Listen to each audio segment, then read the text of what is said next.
আসসালামু আলাইকুম। শখের রান্নাঘরে সবাইকে স্বাগতম। আজকে আমি তৈরি করে দেখাবো মজাদার চিকেন রেসিপি। চিকেন ছোট বড় সবার খুবই পছন্দের একটা খাবার, আর সেটা যদি হয় চাইনিজ তাহলে তো কোনো কথাই নেই, কেননা চাইনিজ খাবার সবাই খুবই পছন্দ করে।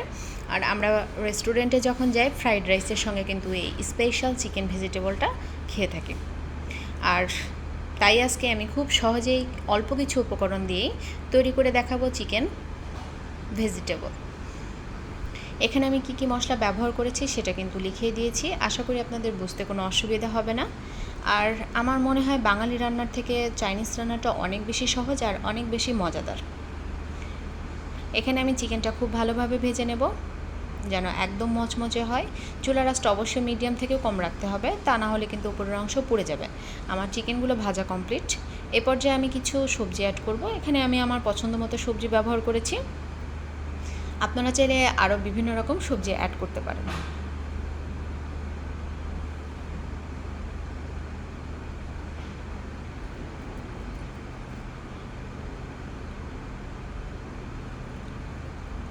আর বাচ্চারা কিন্তু সবজি খেতে একদমই পছন্দ করে না, তাই এখানে কিন্তু আপনারা আরও কিছু সবজি অ্যাড করতে পারেন।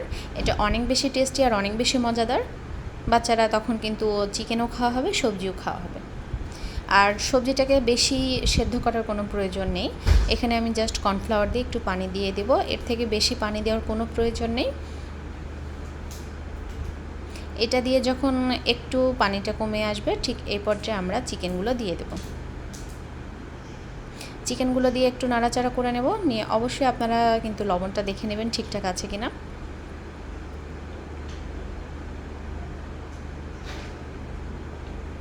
আমার কিন্তু রান্নাটা একদম কমপ্লিট।